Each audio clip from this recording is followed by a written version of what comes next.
they should tell us if what has happened this year when they are being lobbied, if it was the same practice in the previous years and how much they were paying, because they never reported. Yes, because they were getting money after lobbying. Now the practice has come, it has yielded to them. So their practice of budget is very important. It was the tradition, Mr. Chairman, that they would pay some members of parliament to get increased budget or enhanced budget. And why didn't they report in their area? Okay. I will sustain a portion. And I would not want to interrogate an issue. Can she deny? No. Because she's the chairman. I thought it is the public knowledge that she ordered members. You did. Can she now deny? You did ask me to allow you finish so that I can guide. But you will guide when she has also committed because you are on one side. No. I must guide the proceedings. Is someone raising a point of order? Yes, Honorable Swami. Use the microphone. Honorable Swami, on a point of order? Yes.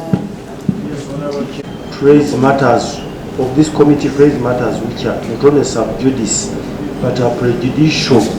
I think we should really focus on the report specifically because we interrogated that. Now you want me to guide on 2 points, yeah, which is what I am doing.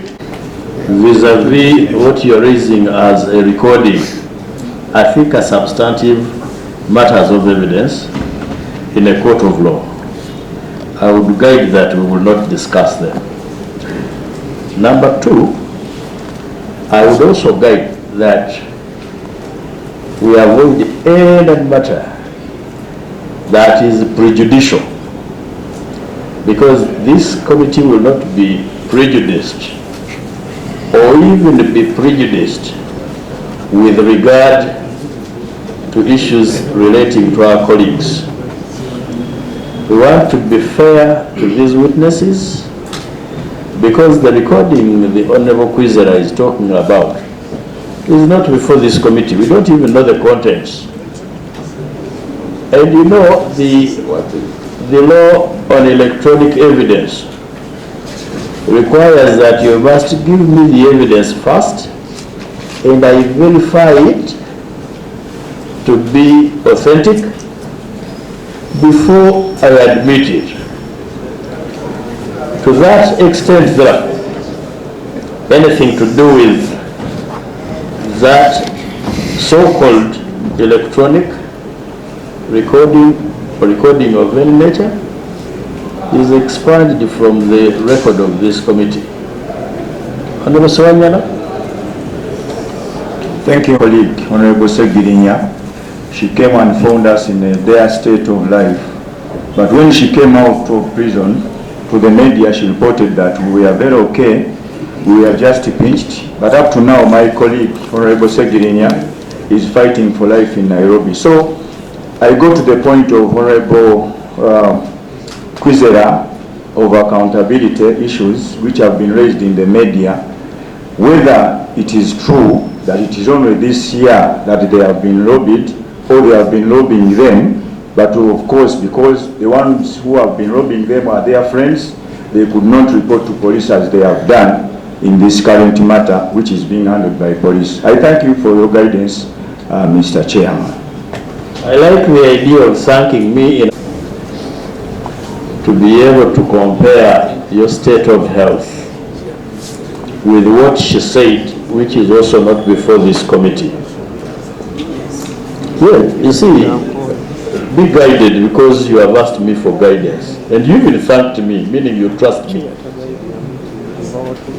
No, Honorable Itungo, she will not answer what I do not consider appropriate. What she said before the press, you will listen to me, Honorable Swanyana. What she said before the press is not before the committee. Number 2, of course, so many institutions of government have been rendered naked with respect to the health of prisoners. And these institutions include court. I mean, where courts say you have not proved that your health warrants being released on bail. And then someone ends up in the form and shape of the Honorable Ssegona. But we will not import those external and extraneous pieces of evidence into this committee, especially when you are not a competent witness. Competent witness means who?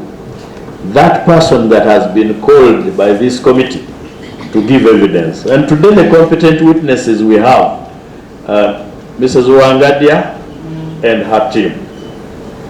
My members here are not witnesses. They can only ask questions and not give me evidence. So, as to what she said about your state of health, unfortunately, I'm afraid, we may not be competent to handle it here. With respect to other people, they have not reported to police. Again, that evidence is prejudicial, not sub judice, but prejudicial to the proceedings without witnesses today. I would still rule that out of order and expunge it. Here we are, impartial recipients of evidence from our witnesses. I already guided with respect to budget and budget performance. Those questions will be answered. Anything beyond, I'm afraid we will not entertain. Honorable Itungo. And you are guiding, we respect you as a chair. And that means members will be tempted to answer questions outside in the place. So my view is, if the lady is here and asking questions and she has knowledge, let her make a comment and we proceed. Rather than she accepts or she denies and we proceed. Otherwise, chair, when you guide and guide, we shall go outside and we address the place. Listen to what I did not write. May you address your minds to the provisions of Rule 199 of our rules. In particular, number 1, sub-rule 1, subject to any instructions by the House, the deliberations of every committee shall be confined to the matter referred to it by the House, and in the case of the committee on a bill, the bill committed to it, and any relevant amendments. Honourable members, your questions must be answered, but only to the extent that they are relevant to the issues placed before us. Many of you, as the Honorable Ssegona said, may be victims of the so many errant members of government. You could even be victims of Madame Wangadia's activity or inactivity. But to the extent that the activity or inactivity is not directly relevant to the matters before us, I implore you to accept my guidance.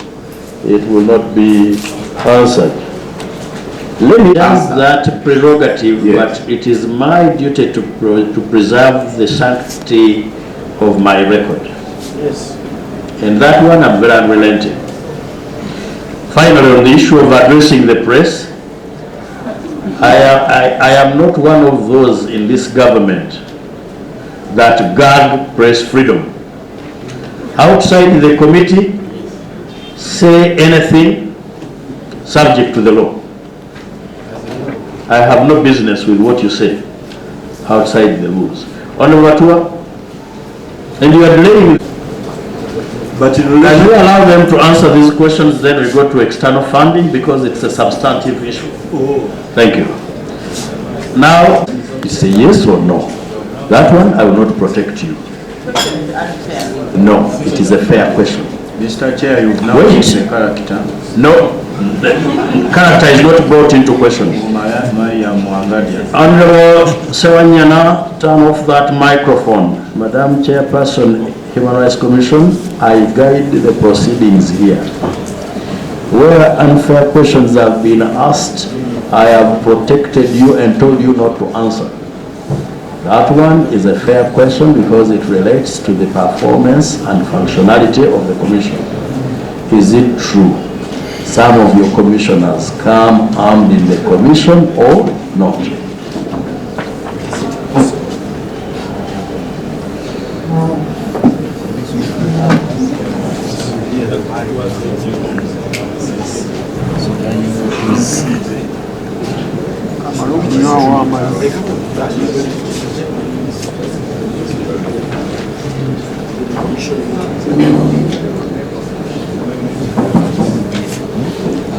Hello, here. Yes, Honorable Kawlindi. I'm guiding you. You asked a question, you don't want to listen. Would you want to listen to those that have asked or listened to you? The question was that she said it, so it is up to her to say it is true I said it or not. Simple. Madam Chairperson, is it true you said your commission has come armed or not? I choose to keep quiet.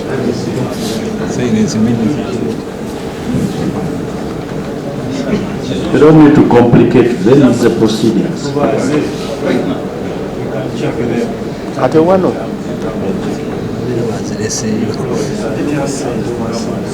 Do you have an answer? You don't. Be on record. Please be on record. Mr. Chairperson, the other gun did The question is unfair. I'm not in a position to know who is armed and who is not. So, At any one moment. So it is not true you ever said it? I ever said it. You ever said it? Yes. But I Have you since verified? I have no capacity to tell who is armed and who is not. And I request to be treated fairly. Yes. You have my utmost assurance of fair treatment. That's why I have protected you where I felt as your chair you are unfairly treated, and I proceeded to expunge and required you not to answer. You have an answer. Honorable Chair, for the person accountable for everybody seated this side, the ones you refer to as competent witnesses is Madam Wangadia, and that whoever has been talking to us through her. She's responsible for all the statements made from her team. She was even free to refer questions to various people on her team. Now, isn't this one of those instances whereby if on her own she knows nothing, maybe she takes time to inquire whoever is responsible in her team, or they reorganize themselves. They ask amongst themselves whether anybody is armed, so that she comes with a competent answer. Otherwise, no. The nature of work carried out here can easily get somebody annoyed on the other side, and we may not be. That's not true. Honorable Madam Wangadia said whether somebody is armed or not. You have an answer, whatever it's worth. Procedure, Mr. Chairman. Procedure. Procedure takes precedence. Honorable Prisoner. Because this committee invited the accounting officer. Madam Wangadia is not the accounting officer. Factually, you are not right. Let me first. We invited her by letter. That's by mistake anyway. No. Because, Mr. Chairman, you are ruled out of order. Documents. Switch off that microphone and receive guidance. Please be guided. Mr. Chairman, the switch off. accounting officer. Honorable Prisoner, switch off that microphone. We sat here, proceedings of this committee, and get away with it. You are ruled out of order. Honorable Kumali. I have been seeing you guiding this committee very well, and I know why you are doing that, because you want us to be fair. Even when the members feel that you are unfair, for me, I think you are guiding the committee well. But I just want you on the other side, Chair, to guide Madam Wangadia, that when she comes to appear in this committee of Parliament, the Committee of Accountability, she must be accountable, especially when you ask her to respond. This issue of saying, I cannot answer that, to me, I think it is unfair. I think it will not help us. And that's why we are seeing the tempers of members raising up. I just want to appeal to her to respect this committee. This is not the Human Rights Commission that she chairs. We invited her here to respond to issues of accountability. And therefore, I implore her to do the same. Will be protected. Honorable Keyo, and you are the last, and we must allow witnesses to answer. As far as I'm in whatever we are doing, we must seem to be fair. But Honorable Chair, there was a second part of that question, because we are looking at accountability. Does this occurrence have an impact on the budget, on the implementation of the activities of the tribunal? That was the second part. Honorable Okeyo, the witness had started.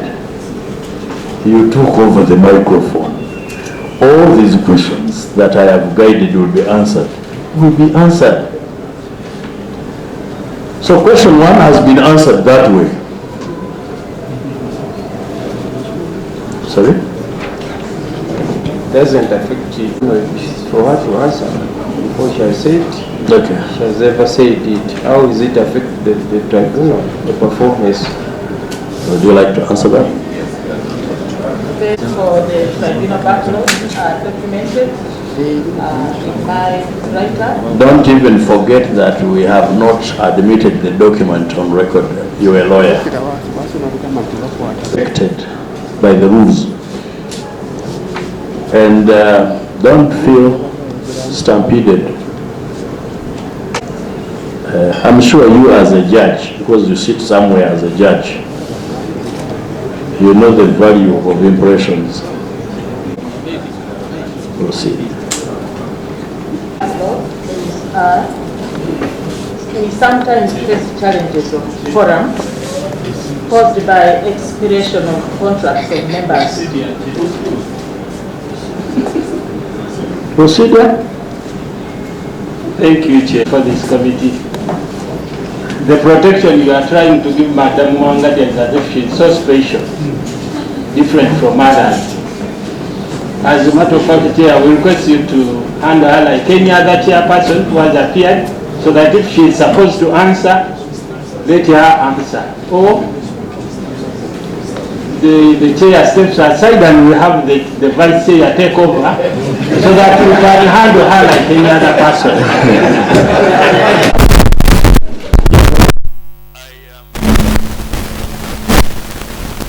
With the rules that govern this house, and particularly this committee where I sit here, you cannot rise on a point of procedure which is unseconded anyway, because it's not a motion competent. Then the next thing is you give an opinion. Avoid being opinionated, and in future I'll be strict on enforcing the rule 86 that I've had in silence. Madam Wangadia, you can see you want to contest the rule. I did not write it. This is Wangadia, make my work easy, and I'll make your life easy. When you leave where you're seated, for me, I'm going to remain here. and you can anticipate how I'm going to be treated. No, I am not giving her any special treatment. Each case is treated on its own merits. If you have questions to ask her, she's here. But those questions, one must be within the purview of the law, and they must be fair. The custodian of that decision is not far from you. He is here, and that is me. So I will continue guiding you very well, even when someone comes in a little late and assails my impartiality. I am going to remain impartial. Madam Wangadia, the question that has been asked again as a follow-up by the Vice Chair is whether those issues have an effect on backlog. And you tell us whether they are of no consequence. The answer is no. Okay. I would implore you, colleagues, that you have sufficient evidence to decide whether yes or no on your record. We must make progress. The answer is no. Those reverberations and vibrations are of no consequence to the performance of the Commission. She will proceed to tell us the matters of consequence to the performance of the Commission as she was proceeding. Most obliged, Chairman. Since it's a very short brief, these are the causes for the backlog. Over the years, the Commission has faced the challenges of lack of quorum caused by expiration of contracts of members and death of some members of the Commission. The Uganda Human Rights Commission is the constitutional body which has been affected most by death of commissioners over the years. Article 51 clause 2 provides that the commission shall be composed of a chairperson and not less than 3 other persons. At any one time, the membership of the commission falls below the quorum as set by the Constitution, then the commission is not fully constituted. In fact, the commission is defined as the chairperson and at least 3 members of the commission. So the lack of quorum has affected implementation of various activities, including tribunal hearings. The longest period the commission went without conducting tribunal hearings was 2 years, and this was when the then chairperson, Honorable Medica Gwa, died in 2019. It took 2 years for a new chairperson and members of the commission to be appointed. Consequently, the tribunal caseload increases when the commission cannot conduct sessions. 2, unlike the judiciary, which has many judicial officers who are deployed and charged with hearing cases countrywide, the commission is the sole quasi-judicial tribunal of its kind in the country, with the mandate to adjudicate complaints of alleged human rights violations. The tribunal panel cannot be in several places at the same time. Tribunal hearings can only be conducted in one regional office at a time and not simultaneously in several regional offices. And at any one time, they have to be chaired personally by the chairperson. Unlike before, when tribunal sessions were presided over by single commissioners, the practice has since changed to sessions being presided over by a panel. This was a result of an advisory that was issued to us by the learned Attorney General, in which he advised that the commission should always be fully constituted at all times during the hearings, lest they could be challenged. The sporadic funding for our sessions has affected the pace at which the commission resolves cases. Hearings are solely funded by the justice, law and order sector, and not the government of Uganda. The nature of this funding framework is that funds are allocated to institutions when the donors who contribute to the sector make the funds available. When the funds are not available, the Commission cannot conduct tribunal sessions. The Commission offers its services to the public free of charge at every stage of the complaint handling process. This has led to an avalanche of complaints being lodged at the Commission by indigent persons who cannot ordinarily afford the services of a lawyer institute, cases in courts of judicature. The high case backlog has led to caseload has led to backlog, especially where challenges like logistical constraints and intermittent funding persist. We wish to assure this committee of our utmost commitment and dedication to dispose of cases at the tribunal, especially now that we are fully constituted. Steps are being taken to weed out non-starter cases, which include cases where the evidence is insufficient and where complainants cannot be traced in spite of our best efforts to physically locate them.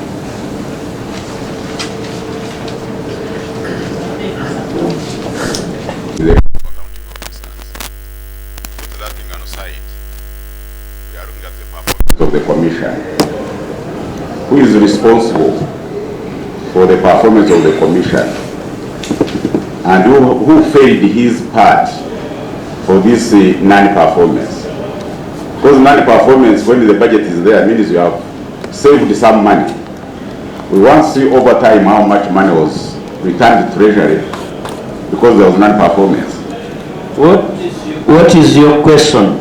She has heard. Sorry? Mr. Chairman, that one is expunged. After she has... I have guided you, Honorable Kwizera. You are senior enough. No. Switch off the microphone. I have guided you. We were well advised in our meeting when we decided to invite her. And please do not derail us. That one is expunged.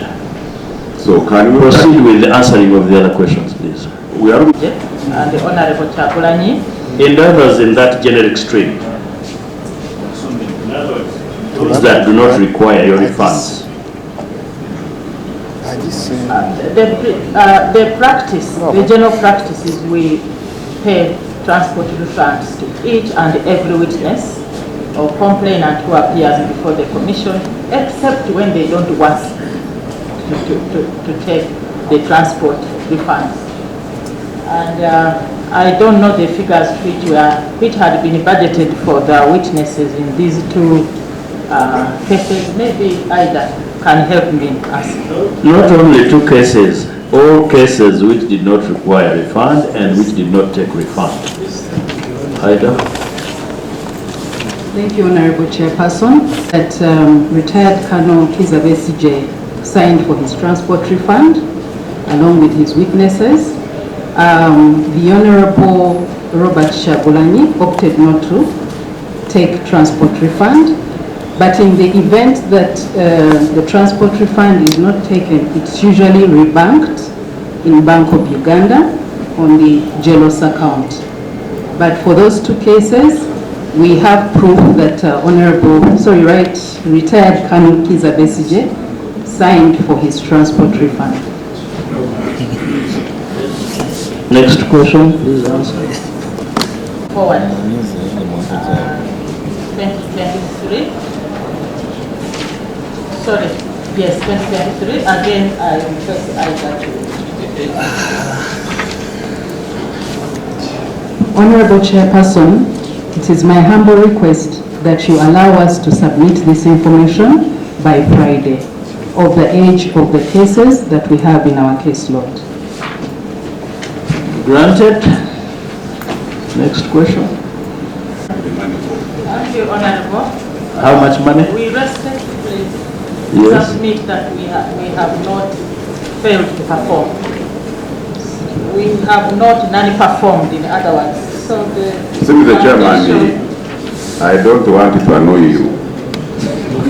I am not even annoyed. I'm saying, the witness said they had some challenges of death and the members who are not there.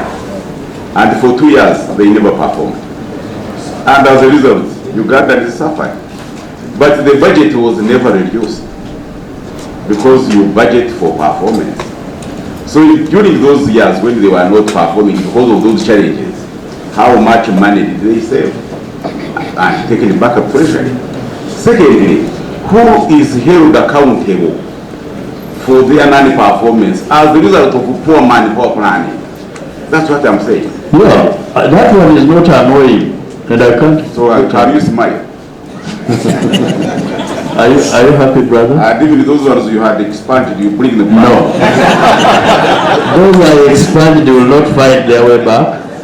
No, I think, Honorable Kwizera, your question is legit. And we will answer that other than Honorable Robert Chagulanyi, Dr. Kano Kizza Besigye signed for that money. So the committee was interested in knowing where the money that Honorable Robert Chagulanyi didn't take. So where is that money exactly? So the answer we got is that it was transferred to the treasury. It was rebanked to the Bank of Uganda. Yeah, so while listening to her, we were also looking at the documents to see whether they are fully aware that money meant to be a refund for Honorable Robert Chagulanyi was actually sent back to Bank of Uganda. Unfortunately, the documents don't speak so. So we want to know exactly where this money is. When you look at the cash flows, that is page 11. Well, statement. Please hold your fire. Yes, Mr. Tebuse of jeering when the member is asking a question. We will stand over for 10 minutes. Stretch your legs. We are coming back to do accountability on the external funding and other funding and to look